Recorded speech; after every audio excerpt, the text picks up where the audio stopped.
The Middle East cauldron never stops boiling. The multitude of nations, faiths and cultures results in endless conflicts of interest, creating decades of instability. The war in Ukraine is yet another source of fuel for the Middle Eastern fire.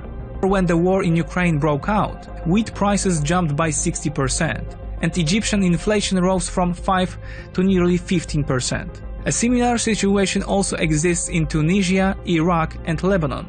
Mustafa al-Kadhimi, Prime Minister of Iraq, estimates that the war in Ukraine will lead to a rise in food prices in his country by at least 40% compared to last year. Experts warn that rising food prices could lead to a deep economic and political crisis in the Middle East. Some note many similarities between the current situation and that of late 2010, and thus predict the outbreak of a new Arab Spring. Despite the passage of more than 10 years since those events, the socio-economic problems that gave rise to the Arab Spring still remain unresolved. Most protest movements have been suppressed and power continues to be exercised in an authoritarian manner. Rising food prices and the general economic crisis could be the catalyst for a new wave of protests to sweep across the region again. The most difficult situation is in Lebanon and Iraq. Baghdad still has not recovered economically from the civil war and the fight against the caliphate.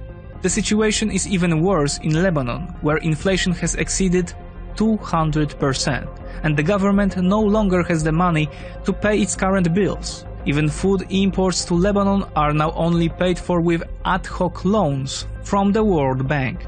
Middle Eastern countries see the Ukrainian-Russian war from a broad perspective, as an American-Russian or even an American-Chinese conflict.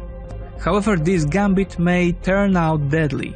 If the war in Ukraine continues and food prices continue to rise, countries such as Egypt, Lebanon and Iraq may again face a wave of protests and social unrest resulting in a new Arab Spring.